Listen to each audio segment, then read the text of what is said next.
have a question. Oh, hey, Ryan Reynolds. Hi. Hey. Ryan Reynolds, how's it going? Great. Why? What have you heard? I just want to be clear that you should not be the intimacy coordinator. You should definitely hire intimacy coordinators, which we did have. Well, thank you goodness. were teaching Justin how to pull you in. Where have you loved seen that. this? Justin Baldoni just dropped the ultimate bombshell on Blake Lively, revealing that she allegedly tried to bribe him with a $10 million payoff to drop his lawsuit, according to reports.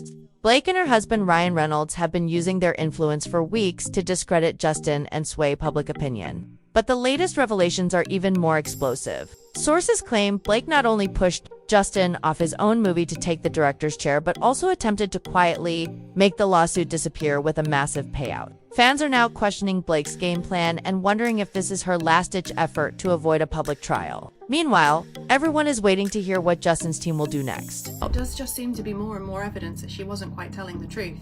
And that is also a horrendous thing, absolutely horrendous. And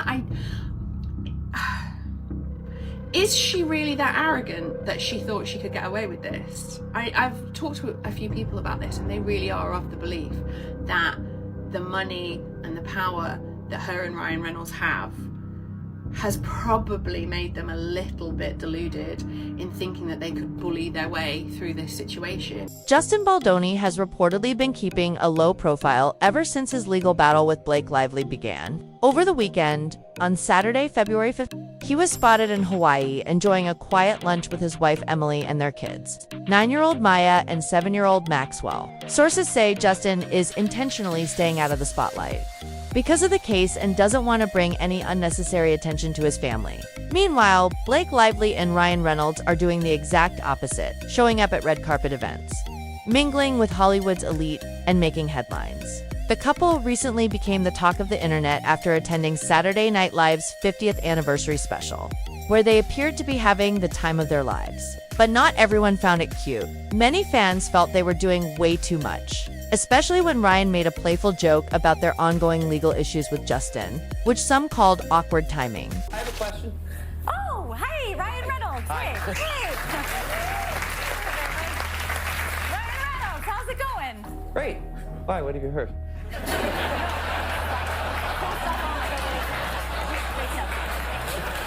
Blake Lively's lawsuit against Justin Baldoni has taken a wild turn, and the drama is getting messier by the day. In her lawsuit, Blake claimed she suffered severe emotional distress because of Justin's behavior on set, and accused him of launching a smear campaign that left her ostracized by Hollywood's elite. But judging by her recent appearance at SNL's 50th anniversary special, smiling, laughing, and mingling with A-listers, she doesn't exactly look like someone being shunned by the industry. Sure, there's been online backlash, but it doesn't seem to have affected her real-world standing. What did cause a stir, however, was Ryan Reynolds' joke about the legal drama during the live event. Many fans found it insensitive, arguing that it made light of a very serious situation, a case that could have life-altering consequences for everyone involved. And here's where things take a shocking twist. Insiders claim Justin's legal team plans to use Ryan's public joke as part of their defense, proving that Justin has taken the case seriously while Blake and Ryan have allegedly turned it into a PR stunt. Hollywood insiders are reportedly calling Blake and Ryan's public appearance at SNL a bad move, saying they should have kept a lower profile while the case plays out. But the real bombshell dropped when Justin's team allegedly filed new court documents accusing Blake of offering him $10 million to drop the case, not as a typical out-of-court settlement, but as hush money to stop him from revealing damning evidence against her, according to sources. This evidence includes claims that Blake fabricated HR complaints to Sony accusing Justin of inappropriate conduct. Some of these alleged complaints are graphic, detailing everything from unwanted touching to Justin allegedly pressuring actresses to perform nude or intimate scenes. But skeptics are poking holes in these leaks, noting that the dates are redacted. The details contradict Blake's original lawsuit, and Sony reportedly wasn't even responsible for receiving HR complaints at the time. Fans argue that if Blake really had solid proof of these allegations, she would have included them in her original filing instead of releasing them now when public opinion is already turning against her. All of this has left the internet divided. Some believe these leaks vindicate Blake and prove Justin was inappropriate, while others see this as a desperate attempt by Blake and Ryan to discredit Justin before he has a chance to reveal whatever evidence he's holding back. There was a Reddit post that was posted in August of last year. Blake Lively went to Sony Studios and said, if you don't go for my cut of this movie, my version of this movie, I will go out in the New York Times and accuse Justin Baldoni of harassment. And as we know, that is what happened at a later point. But if this is true, that she threatened Sony back then to go to the New York Times and accuse Justin Baldoni of these things, that is pretty damning. According to sources, Blake is actually scrambling for According to insiders, Blake Lively is now scrambling to find anything that could damage Justin Baldoni's reputation or pressure him into backing down from the lawsuit, because she reportedly knows that if this goes to trial, things may not end in her favor. Sources claim Blake has been making a series of poorly calculated moves ever since this drama began. It allegedly started when she pushed Justin to give her full control over editing the movie script, demanding the freedom to change scenes whenever she wanted. When Justin pushed back on some of her ideas, Blake reportedly called herself Khaleesi and threatened to unleash her dragons, meaning her husband, Ryan Reynolds, and best friend Taylor Swift, on him. Despite all of this, Justin was the one apologizing to her and reassuring her that her ideas were appreciated, even though she was the one making things tense behind the scenes. And how that made you feel. I just want to say thank you for sharing that with me. That takes a lot of trust and vulnerability, and I feel really grateful that you feel safe enough to tell me that that's how you feel and share that with me. And I'm really sorry. I f***ed up. That is a fail on my part. One thing you should know about me is I will admit and apologize when I fail. I am far from perfect. I'm a very flawed man, as my wife will attest. And and I'm gonna f*** up. I'm gonna say the wrong thing. I'm gonna put my foot in my mouth. I'm gonna piss you off, probably, but I will always apologize and find my way back to center. That is one thing I can assure you of. And I'm sorry I made you feel that way. That must have felt terrible. And I will for sure do better. That was not my best weekend, and I should have given it more time. And damn right, you got great friends if that's how you felt and they knew that. And we should all have friends like that, aside from the fact that they're two of the most creative people on the planet. The three of you guys together is unbelievable. Talk about energy and just a force, all three of you.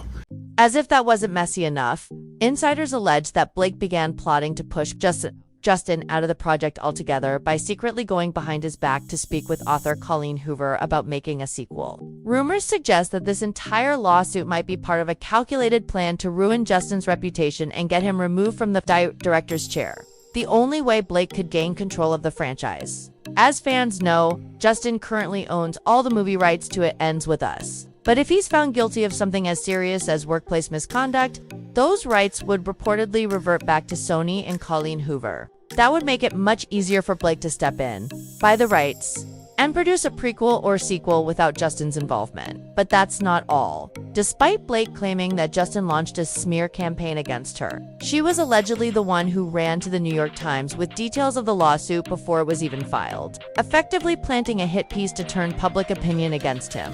I think we can talk about some things now that he has filed his complaint in his suit against the New York Times.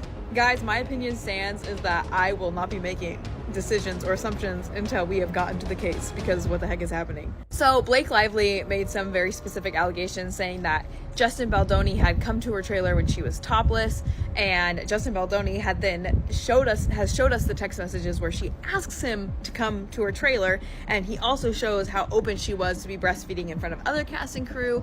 And so this seemed like normal to him. First of all, I believe him there. And like I said in my last video, I've never been convinced of the slander campaign. I have always been convinced that that was organic, because it wasn't these fake or false articles. It was literally people showing footage of Blake Lively by herself. Like, it was just her own downfall. Justin has then showed the text to his PR team where he's like, this isn't us, right? Like, what is this? And they're like, no, this is just organic. Another big thing is that Justin Baldoni proved that in the New York Times article, they not only cherry-picked text messages, but they actually altered the text messages themselves, and he showed the originals versus what they posted, which is just like ridiculous. It's one thing to cherry pick. I feel like that's to be expected, especially when you feel like that maybe Ryan Reynolds and Blake Lively paid off a friend at the New York Times. I expected that, but to see them actually change it, I think is pretty ridiculous. Blake also claimed that Justin made her feel uncomfortable while filming certain scenes, including a dance sequence that she specifically mentioned in her lawsuit. But when raw behind-the-scenes footage surfaced, it told a completely different story. The leaked clip showed Blake and Justin laughing, chatting, and even playfully flirting with each other on set, the exact opposite of the tense and hostile environment Blake had described. This revelation left many fans questioning whether Blake exaggerated her claims to strengthen her case or paint Justin in a bad light. Let's score another. I'm not getting dirt on you today. I'm probably getting spray tan on you. It smells good. Well, it's not that. It's my body makeup. According to Blake, there was no intimacy coordinator on set, and she claimed that Justin made her feel uncomfortable while filming certain intimate scenes. But here's where things get messy. Blake herself admitted in a past interview that she chose to act as the intimacy coordinator for the production. This revelation has left many people questioning her claims, since it seems contradictory to say she felt unsafe while also publicly taking credit for overseeing the very process meant to ensure everyone's safety during those scenes. I just want to be clear that you should not be the intimacy coordinator. You should definitely hire intimacy coordinators, which we did have. Thank You were goodness. teaching Justin how to pull you in. Where I have you love seen that. this? That I clip? actually just saw it too. It was on Instagram yesterday, I think. Yeah, I mean, I think that, like, you know, romance is really important. You're supposed to, you know, tell a story well. In his countersuit, Justin Baldoni claimed that there actually was an intimacy coordinator on set, but Blake Lively was the one who chose not to work with them. According to the filing, Justin was forced to meet with the intimacy coordinator alone and then pass along any notes or suggestions to Blake separately. Despite his reluctance, Justin and Blake would later meet on their own to sketch out scenes without the coordinator present. As part of these private creative sessions, they would discuss personal experiences to bring authenticity to their characters. What's more, Blake allegedly insisted that Justin come to her penthouse to write explicit scenes together, raising serious questions. If Blake was truly uncomfortable working with him, why would she invite him into such a private setting without a coordinator present? At this point, critics say it's starting to look like Blake might be trying to rewrite the narrative to avoid facing the fallout from her own choices. She was the one who used the movie's promotional tour to push her new hair care brand, and even promoted her alcohol line while marketing a film about domestic violence, a move that many called tone-deaf. Given alcohol's link to DV, whatever Blake's endgame may be, public opinion seems to be shifting, and this legal drama is turning into a PR nightmare for both her and Ryan Reynolds.